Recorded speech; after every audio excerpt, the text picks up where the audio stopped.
The one product business, this entrepreneur's simple formula for success.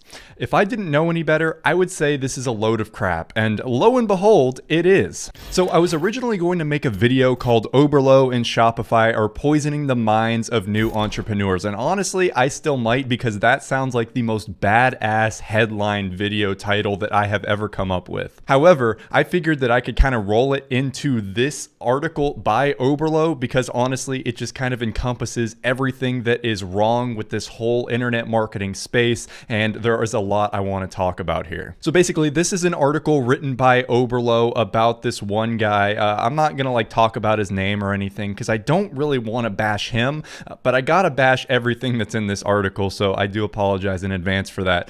This was written back in July 17th. One of my subscribers actually sent it to me on Facebook and was like, hey, what's your opinion on this? And I was like, wow, I can actually make a good ass video about this. So after a month-long hiatus, I am finally back, and hopefully I can make this video good enough to where you forgive me for abandoning you. I am so sorry. But yeah, I absolutely love/hate. I love it because they're so bad, these articles that Shopify and Oberlo put out, because they absolutely glorify online business and this like crappy dropshipping business model in a way that is absolutely like hilarious when you actually know how to go about running a successful online business. So I want to actually, instead of just bashing this article and being like, oh, this is so bad, I want to tell you why this is so bad and why the approach highlighted within this article is terrible and why you should not be striving to do what this is saying. And it's not only that I just think it's bad, I think that it's bad that companies such as Oberlo and Shopify, which of course Shopify owns Oberlo, but you know, they're two separate entities really when it comes to like this content creation,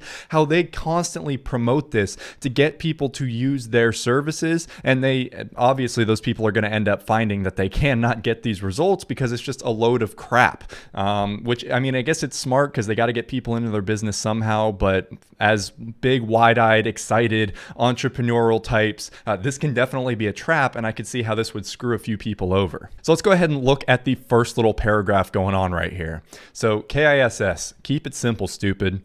This guy has been taking his philosophy very seriously. Over the past year and a half, he built a six-figure e-commerce business and transformed his life. And he did it all by just selling one product. Okay, so I have two things that I want to say right here.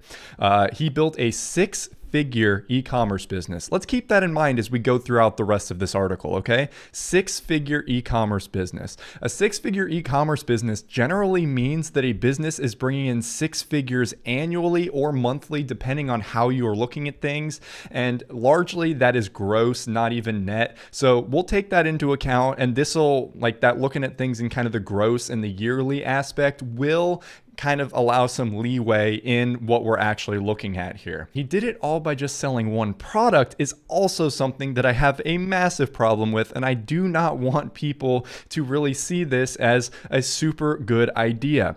Largely because of the fact, and we'll see this within this article, one product, having your entire company run on one product is the stupidest thing that you can possibly do, because what happens when people stop buying that product?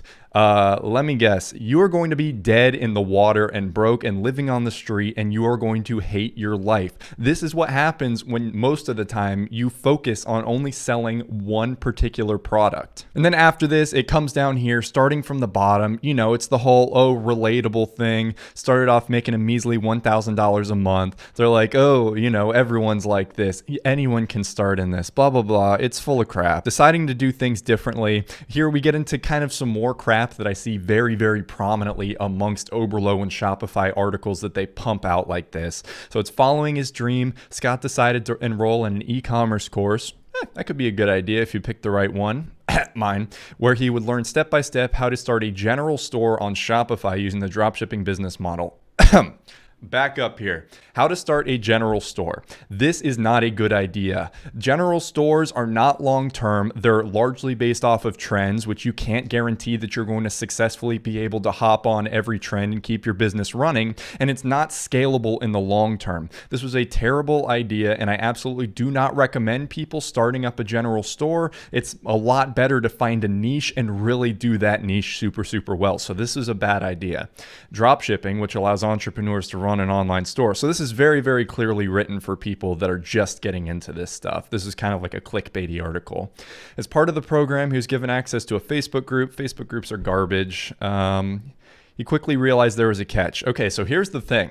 In the group, there were 25,000 other entrepreneurs. Okay, so in groups like that, there's maybe like 2,000 or 3,000 active. The rest of them are inactive, so whatever. But they're all following the same approach and same tactics. Now, I will agree with this because everyone is taking your ideas and your approach, Oberlo. You are the reason why 25,000 people are doing the same exact thing. You're exactly promoting that. The only difference that you're saying right here is that this dude has one product. That's it. That's literally the only difference in this business model from the ones that you're saying everybody else is following. Okay, so I gotta like step back here and be like, whoa, okay. You know, you're not that great. So he said, now I knew he had to be different.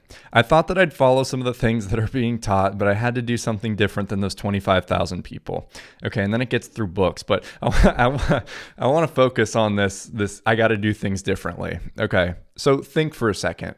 What are the most commonly sold things online? Like, what are things that beginners very clearly hop into and try and sell online as like their first e-commerce venture? Okay, now try and think of something the complete opposite of that. Something that is unique and different and brings something super awesome to the table in a way that nobody else does. Okay, that's basically saying what he's doing right here. Are you ready to see what this life-changing product that he was selling is?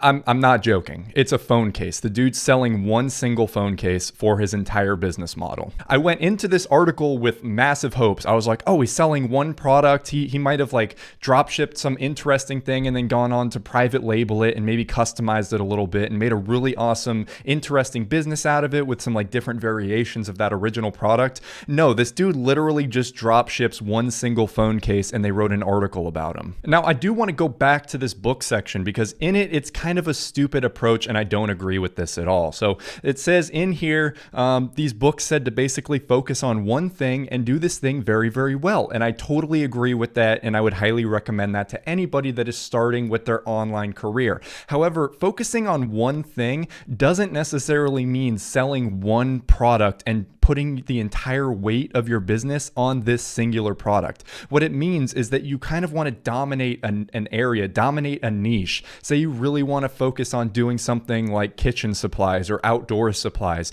Do that, have a bunch of content and products that are all related to each other so people can, you can really market to the specific type of person that would go in and buy all those products. And don't like try and branch out to everything, but focus in on that specific thing and just get really, really good at it. Become that authority figure within that niche that would allow you to just make a ton of money over a bunch of time. He took this idea and said, oh, I'm going to sell a phone case and that's going to be it.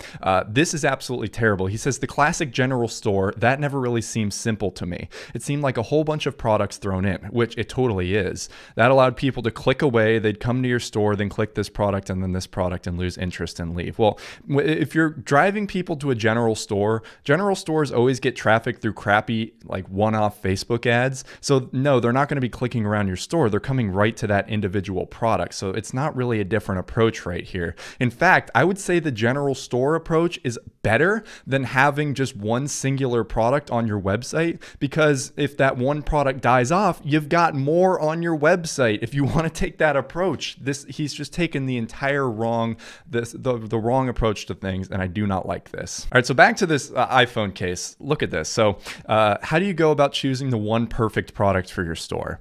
So I would never ever sell a product I could go get at Walmart or any average store that's around. I go for impulse buys. I don't think this guy has ever been to a Walmart. Have you seen the walls at TJ Maxx and Walmart of iPhone cases, even like some unique ones? Like there's ones with like wine glasses in them that kind of tip. I know a bunch of my friends back in high school had those. I don't think he's been out of his house. And rule 2, find a product that most people haven't seen before and makes for a good video. Okay, this iPhone case had better be incredible. And even if it's not, this probably took place, like this would work back 5 years ago when not that many people were doing this. But this is simply not the super good approach to take right here. So the dude's like, okay, what does everyone have? Oh, they have phones. What do phones have that are cheap that I could sell? Phone cases. The thought process makes sense there, but it's not unique. It's not different, anything that you're bringing to the table, and it's certainly not sustainable and scalable. And then I just want to point this out right here. They were selling it for $20, and that's when Sam Walton's book came in. They were selling it for $20, but the cost of the product from the supplier was $2 to $3. So I was thinking I'll just Sam Walton them and come in at $10 with $2.95 shipping. This gives me a profit of $10 each after? I think he meant order right there. Great proofreading. But this doesn't matter, okay? People aren't bargain shopping for iPhone cases. If they find, for most products, they're not bargain shopping. If you present a good product to people in a way that's alluring, $7 is not going to make the difference. They're not going to be like, oh, okay, it's $20. I might be able to find this exact same phone case elsewhere on the internet for $2 cheaper. Most people don't do that. You said right here, it's an impulse purchase, so that's not going to be something that's super concerning. Focusing on the price like this and trying to undercut the market is only going to hurt your revenue, when a lot of the time it doesn't matter. I found in a lot of my testing, I actually raised my products up 50% and higher in price and increased sales because of perceived value. There's a lot that goes into picking the correct price right here, and just trying to undercut the rest of the market there is not the approach you need to take. So then it says he started running Facebook ads, and good Lord, I absolutely hate this approach. So running Facebook ads on your store to cold traffic is a terrible way to get traffic. My last video I made, or 2 videos ago now that I made, was about why I don't use Facebook ads anymore, because of the fact that they're super short term. You can't easily duplicate them. When a single ad set dies, it's not guaranteed that another one's going to pick it up. And really, once those ads die, the entire revenue of your website dies out. So saying this as like the first thing you need to be focusing on to get sales on this is terrible. Now, he is selling a product that you can't really create very good SEO content around, like best iPhone cases. That's a very competitive space in the SEO world. So Facebook advertising would really be the only way that he could successfully advertise this, and influencer marketing and stuff like that. But at that point, just avoid selling this crap product altogether and focus on something that's a lot more long-term and provides better value to people. We come down and, it's the Oberlo circle jerk, like, oh, ka-ching, his first sale, then 2, 3, 4, blah. And now I want to point this out because this doesn't make sense at all, and it's really not something that a lot of people can follow, if anyone can follow this. So it says right here that he was making a couple of sales. I doubt he made over 100 sales off of this phone case, okay?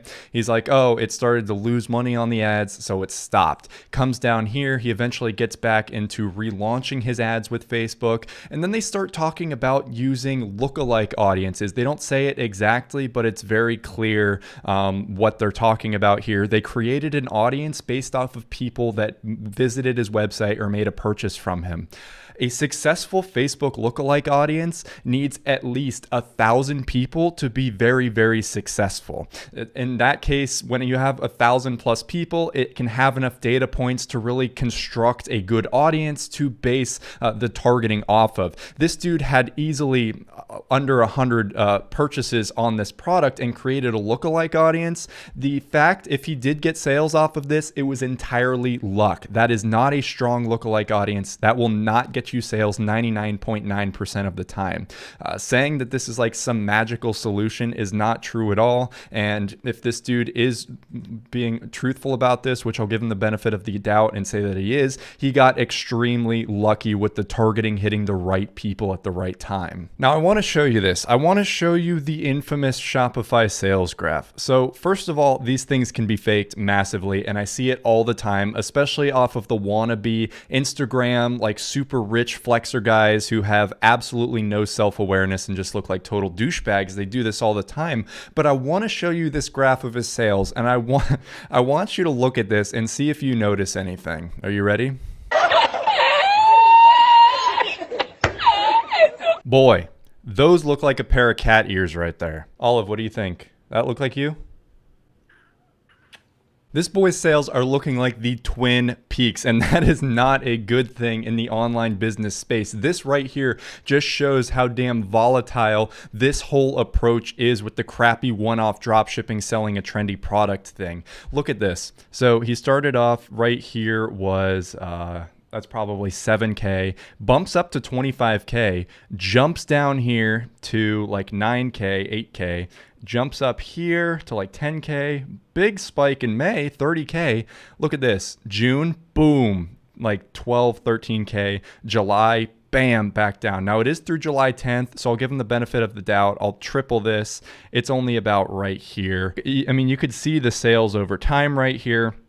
It's simply not sustainable at all. If you look at this, he says, my sales are as strong as ever. Boy, we can look right here in your graph. Sales are not as strong as ever. In fact, you went from the strongest ever to the least strong ever, back to the strongest ever, back down to the least strong ever. This volatility is not something to brag about at all. Says he's doing between 500 and 1200 a day. I guarantee you that is gross revenue. In here, they don't really talk about ad spend at all. They mention it a little bit up here, but they don't say the ad spend, the total ad spend for this, how much he's spending in the product cost too to make all of these. Obviously, we could just calculate that given the stuff up here, but none of that is shown. It's only the total gross revenue of every sale, not counting ads, not counting product cost, not counting returns, none of that crap. If he's between 500 and 1200 a day, that guarantee that's gross, so that means absolutely nothing there if we don't know the net profit. 500 to 1200 a day, that means he's got to be making 15,000 at the very least per month. Looking at this graph right here, it's looking like that is the most that he's going to be making per month. And this was July. I don't even want to know where his sales at now, 3 months down, 2, 3, however time. I don't even want to know where it's at. So this guy's business is totally dying, and I guarantee at this point it's dead in the water. Now, set on the path for success. Even for him, his success with the one product model sometimes felt surprising.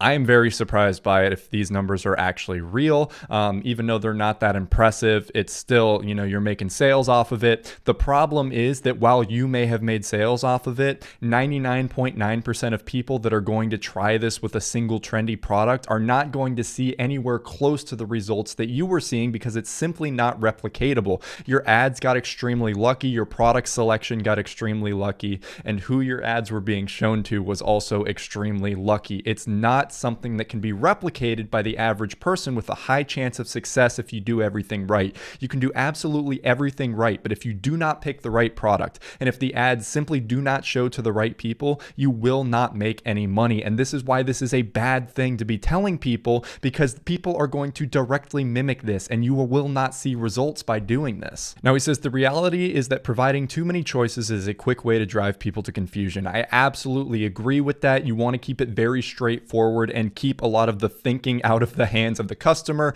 You really just want to guide them to making that purchase. He's got a point right there. Now, you don't want to make it so simple to where you only have one product and your entire business is depending on that. This guy, I guarantee, is just blowing all this money, and he is absolutely not going to be able to keep that up at all because of the fact that he's way oversimplified things. He went way beyond what this quote is supposed to mean and absolutely just screwed himself in the long term. So he's got 4 keys to his golden strategy right here. Don't be afraid to be different. Remember, being different is selling a single iPhone case and running Facebook ads like nobody else does. Ooh. Start simply, be patient. You generally don't want to start simple. You want to start very, very strong. That way you're going to see results better. Now, I highly recommend going a SEO approach and not just dumping a bunch of money into Facebook ads and hoping that you get lucky. So obviously my approach is a lot different than this. In my approach, you've got to start really strong, and you do have to be patient. I absolutely agree. Results take time to happen, but starting simply kind of gives off the wrong message that, oh, you can just put up a single product and get lucky and make a ton of money. That's not the way that this works at all. Optimize your site for Facebook. He talks about the one product approach is great for Facebook pixel ad optimization, and I agree. I'm sure it's great because it's showing to the same people, pretty much the same person would be interested in that phone case. But let me tell you this, you know what else Facebook would really optimize well for? A niche. You can sell a bunch of products within a niche that are related to each other, and your average customer is still going to be relatively similar between the different products.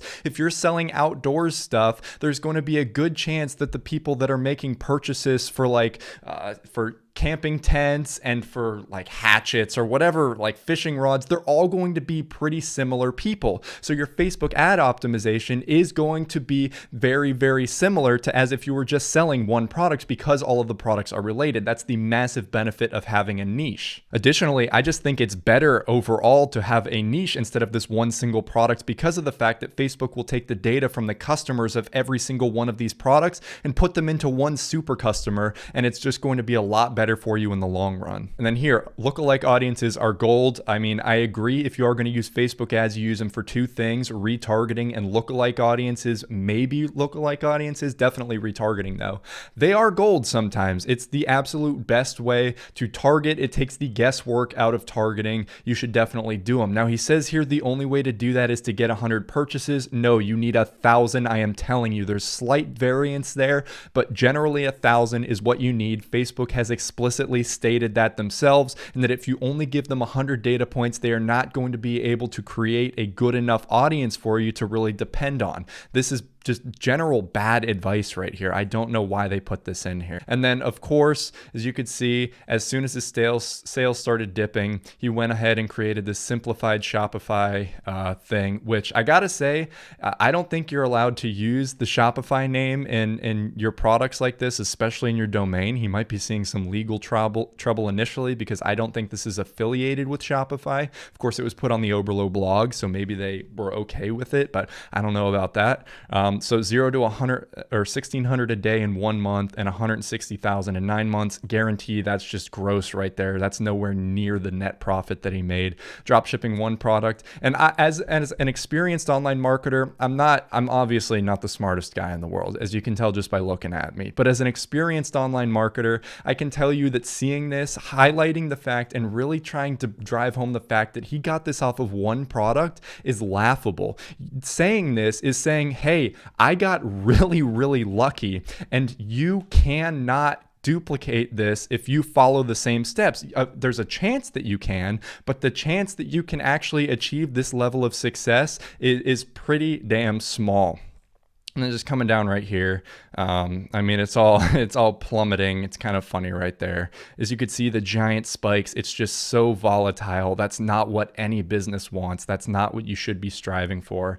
And this is just a super, super like introductory, just kind of predatory, trying to get people in. Looking at this, it's not a good training course. It's so damn expensive too. It's not worth I don't know. I didn't want to knock his stuff, but I just have to say, I don't like this kind of predatory approach on a lot of beginners. Kind of saying, oh, you know, I struck gold on one product, so can you, stuff like that. It's just not a good approach. I don't like that. It definitely appeals to more people, and I probably could have 100,000 followers on YouTube right now if I uploaded, first of all, but also if I took the approach of being, oh, this is the best way to make money ever, like a bunch of the really big guys in the space do. It's terrible. Oberlo, this was a terrible article. I hate everything about this. Just please, when you're going out there and you're learning information, please be smart, think critically about things. Hopefully I could kind of push you in the right way to look at this stuff